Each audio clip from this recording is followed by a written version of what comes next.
Then, how the cellular respiration takes place in various living cells, this can be explained in following four headings. The first is glycolysis.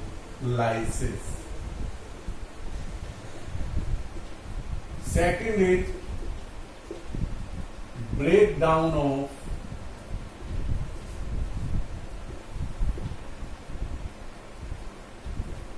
pyruvic acid. Third one is Krebs cycle, or fourth is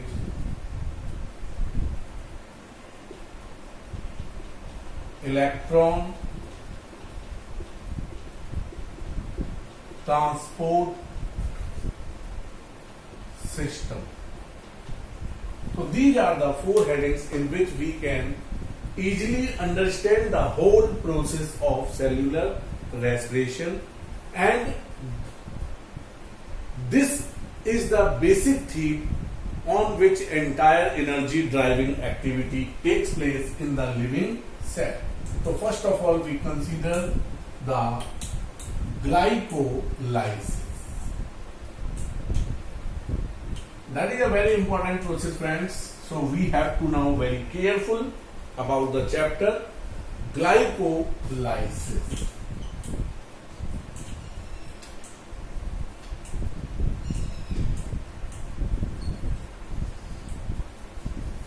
ये glycolysis जो word है ये दो शब्दों से मिलकर बना है. ग्लाइसिस, अगर हम अपने हिसाब से इसको थोड़ा सा संधि विच्छेद करें तो ग्लाइसिस वर्ड मीन शुगर और लाइसिस माने ब्रेक डाउन, यानी break down of sugar. That is called glycolysis. Now as we all know, in living cells, अब लिविंग सेल्स ऑर्गेनिज्म की दो ही रूपों में हो सकती है. या तो ये लिविंग सेल किसकी होगी, प्लांट्स की, और या फिर ये किसकी होगी, एनिमल्स की. तो in living cell if we talk the food is stored in which form, then answer is starch. while in the case of animal the food is stored in the form of glycogen. So either the food be stored in the form of starch or in the form of glycogen. Or for the lysis it is very essential that these two components must be hydrolyzed. इन दोनों का hydrolyse होना जरूरी है, तभी वो जो product बनेगा वो ऑक्सीडाइज होकर एनर्जी देगा, अन्यथा नहीं. तो these two substances that is stored either in plant or animal, they undergo the process of hydrolysis. So the starch get hydrolyzed to produce glucose, or the glycogen get hydrolyzed to yield glucose. तो ये important point है कि before the glucose, how the glucose oxidized to yield energy, for this it has to be there is a need to be present glucose in the living cell for yielding the energy, or this glucose comes by the hydrolysis of starch in case of plant, while comes from glycogen through hydrolysis in case of animals. Now the whole process, glycolysis की जो process है, this entire process, glycolysis की जो process होती है, we can say it is the glycolysis can be defined as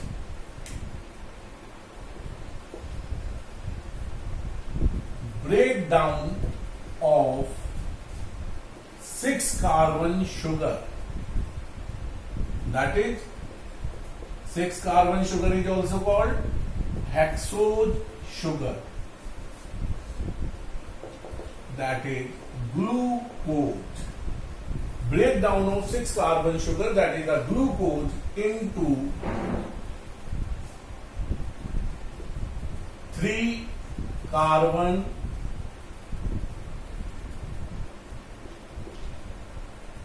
sugar or triose sugar, that is pyruvic acid or pyruvate. This is known as glycolysis. Here occurs the lysis breakdown. किसका? Glucose का. किसमें? Pyruvic acid. तो breakdown of the glucose into pyruvic acid is known as glycolysis. Now, if we talk about that, this is the cell. If I consider कि this is a cell, अगर मैं ये मान लेता हूं कि it is a eukaryotic cell, then in this eukaryotic cell we know in the center there is a nucleus. ये क्या है? Nucleus. Outside the nucleus, this is the cytoplasm, or in the cytoplasm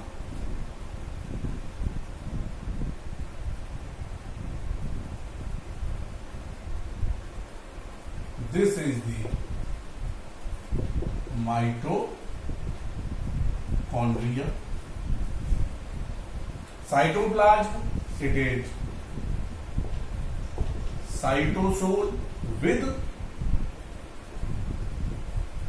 cell organelles like mitochondria, ribosomes, endoplasmic reticulum etc.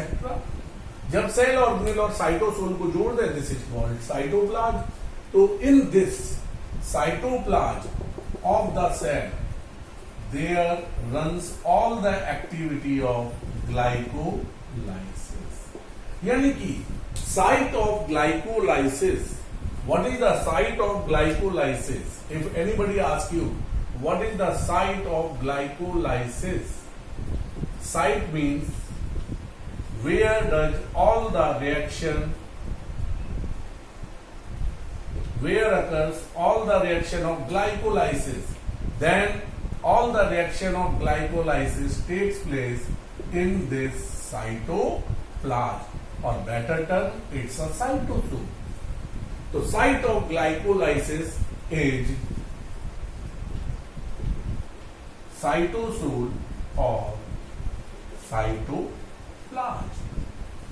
Now, this glycolysis, it is the process not taking place in a single step. ये पूरी process एक ही step में नहीं होती, but this process takes place in various steps, and the number of steps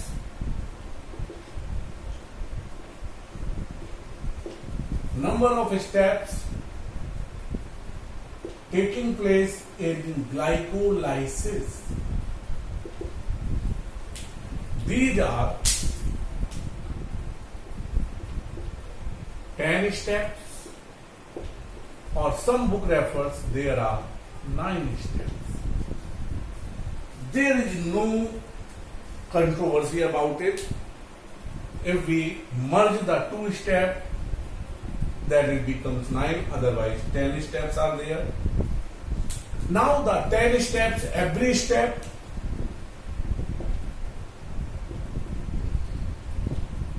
is catalyzed by a definite enzyme.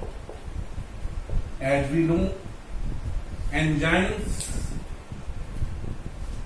participate in each biological reaction is highly specific.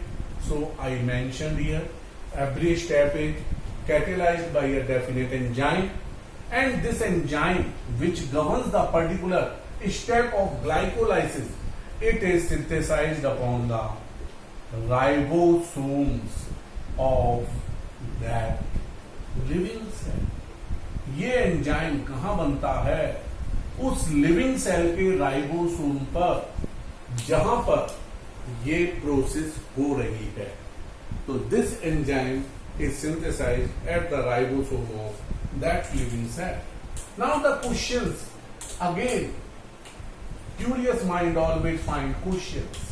तो जैसे ये Curie जिज्ञासु मस्तिष्क में फिर एक प्रश्न जागृत होता है कि भाई ये 10 के 10 स्टेप को किसने फाइंड आउट किया. Those scientists who trace out all the 10 steps, then these are 3 German biochemists. ये 3 जर्मन बायोकेमिस्ट थे जिन्होंने ये 10 स्टेप्स को 1 by 1 ट्रेस आउट किया. और these 3 German biochemist were Embden, Meyerhof and पार्नास.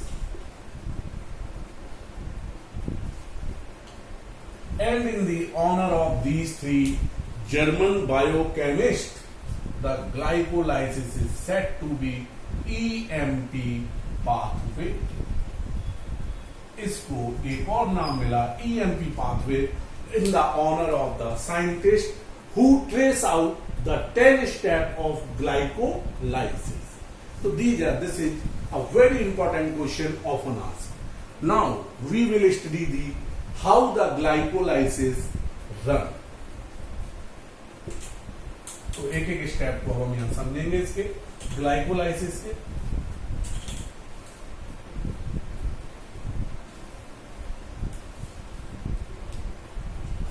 सबसे पहले it begins with glucose. Glucose we know it's a 6 carbon sugar and there is the one molecule of glucose participating here. We all know that the functional group in glucose is aldehyde. The functional group in glucose is aldehyde. So it is an example of aldose sugar. ये aldose sugar का भी example है. अब ये जो glucose है, whenever it wish to, it tend to begin the process, it needs to be activate. इसको activate करने की आवश्यकता होती है. ये रिएक्शन जिसमें मॉलिक्यूल एक्टिवेट होता है, मॉलिक्यूल का एक्टिवेशन होता है जिससे वो स्वयं को रिएक्शन में पार्टिसिपेट करने के लिए प्रिपेयर करता है, that is called priming reaction.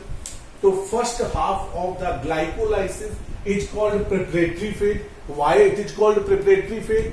Because in the first half these molecules prepare themselves to yield energy to oxidize into pyruvic acid.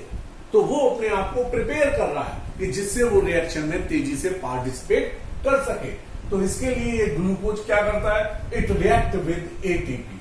ये एटीपी से रिएक्शन करेगा एक्टिवेट होने के लिए.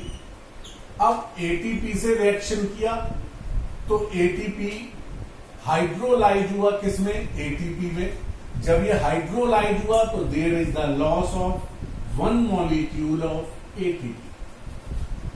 जब भी किसी रिएक्शन में एटीपी पार्टिसिपेट करता है, then we have to keep in our mind enzyme always used as kinase, and kinase needs the presence of magnesium ion for its activation. इसको काइनेज को मैग्नीशियम आयन की रिक्वायरमेंट होती है because kinase enzyme is acting on which substrate? It's a glucose. Glucose is a 6 carbon sugar, that's why enzyme is hexokinase. तो ये hexo sugar पे काम कर रहा है इसलिए हेक्सोकाइनेज.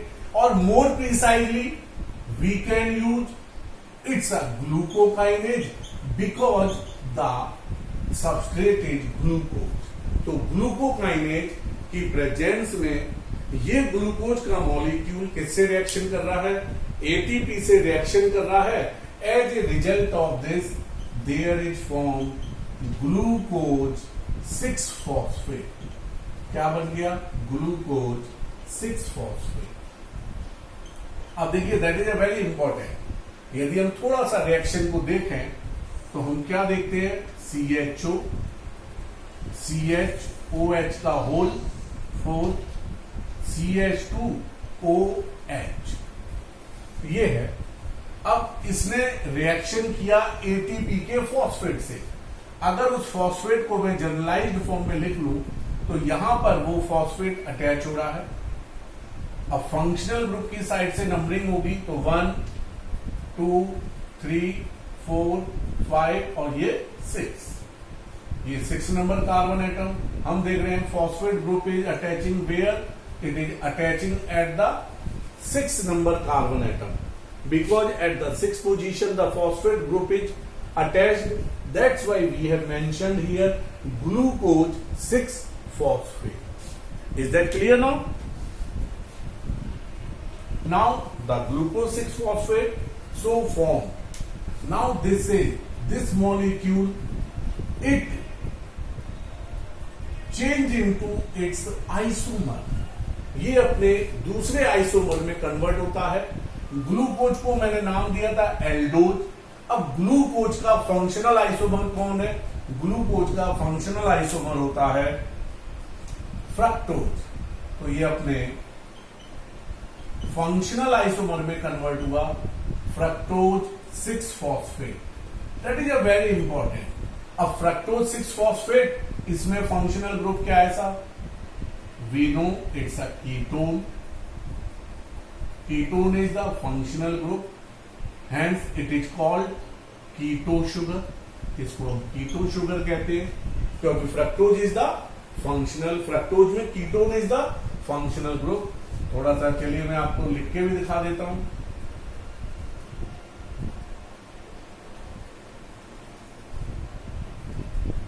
तो this is the structure of fructose. तो हम देख रहे हैं यहां पे फंक्शनल ग्रुप क्या आ रहा है? Ketone, because ketone is the functional group, that's why it is a keto sugar. तो अब ये ग्लूकोज किसमें कन्वर्ट हो गया? अपने फंक्शनल आइसोमर में। और जब भी फंक्शनल आइसोमेरिज्म होती है, enzyme always used is isomerase. Keep in your mind, कौन सा एंजाइम है ये? आइसोमरेज। यानी कि दो कंपाउंड के बीच में अगर फंक्शनल आइसोमेरिज्म एग्जिस्ट कर रही है, देन द कंपाउंड के लिए जो एंजाइम यहां पार्ट प्लेगा, जो उसको उसके फंक्शनल आइसोमर में बदलेगा, इट्स आइसोमरेज। तो ये आइसोमरेज ने इसको कन्वर्ट किया।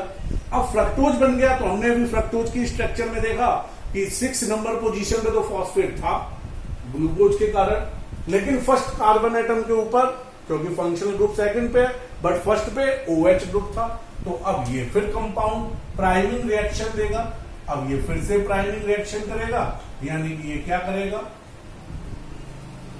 एक्टिवेशन के लिए it will react with ATP. ये किससे रिएक्शन करेगा? एटीपी से रिएक्शन करेगा। ये एटीपी से रिएक्शन करा। अब एटीपी से रिएक्शन कर रहा है तो एटीपी किसमें टूट रहा है? एडीपी में। पुनः there is the loss of one more molecule of ATP. Again this ATP is broken into when ADP reaction is catalyzed by kinase. अब kinase in presence of magnesium ion। अब ये hexo sugar पे act कर रहा है, इसलिए आप यहां पे भी लिख सकते हैं हेक्सोकाइनेज। लेकिन अगर हेक्सोज नहीं लिखना चाहे मोर प्रिसाइजली तो फ्रुक्टोकाइनेज। अब फ्रुक्टोकाइनेज में भी कुछ भी फॉस्फेट ग्रुप को अटैच करेगा, इसलिए नाम हो गया फॉस्फोफ्रुक्टोकाइनेज। तो फॉस्फोफ्रुक्टोकाइनेज की प्रेजेंस में ये एटीपी इससे रिएक्शन कर रहा है।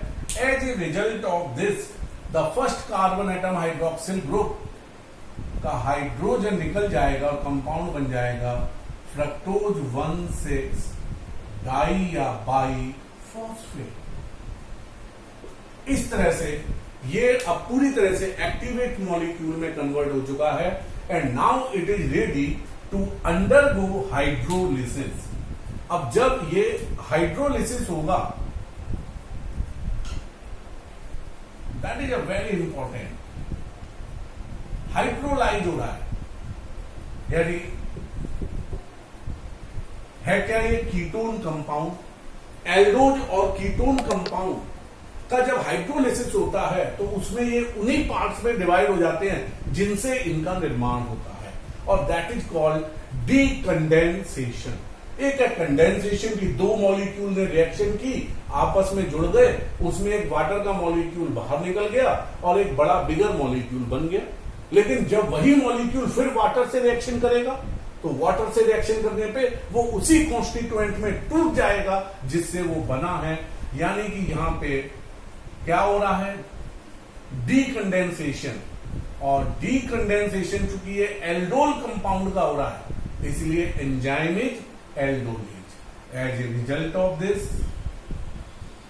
This fructose 1,6 diphosphate, it is hydrolyzed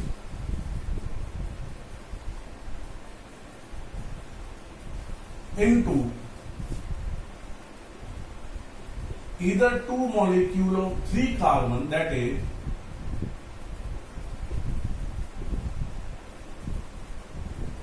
glyceraldehyde 3-phosphate. Its old name is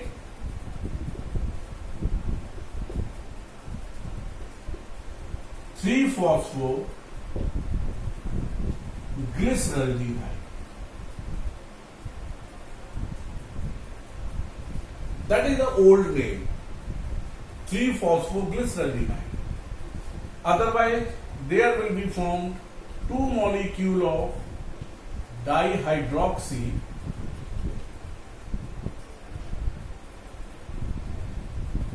acetone phosphate. तो या तो 2 मॉलिक्यूल किसके बनेंगे, 3 कार्बन की शुगर के, या 2 मॉलिक्यूल किसके बनेंगे, डाइहाइड्रोक्सी एसीटोन फॉस्फेट के, या फिर एक मॉलिक्यूल ग्लिसरॉल्डिहाइड 3-फॉस्फेट का बनेगा और एक मॉलिक्यूल डाइहाइड्रोक्सी एसीटोन फॉस्फेट का। अक्सर बच्चे ये कहते हैं सर याद नहीं होता। चलिए याद करने का तरीका दिखाते हैं आपको, कैसे याद करें। ये क्या है, B, ये क्या है, G, और ये क्या है, A है। हमने इसकी शॉर्ट फॉर्म निकाली 3PGAL। शॉर्ट फॉर्म में से कहते हैं पगल। अब यहां से लीजिए DHAP, नाम बन गया DHAP से धाप। तो या तो 2 मॉलिक्यूल पगल के बनेंगे, या 2 मॉलिक्यूल धाप के बनेंगे, या एक मॉलिक्यूल पगल का बनेगा और एक मॉलिक्यूल धाप का। अगर धाप बनेगा, अगर ये डाइहाइड्रोक्सी एसीटोन फॉस्फेट बनेगा, देन ये पगल इस धाप को इतना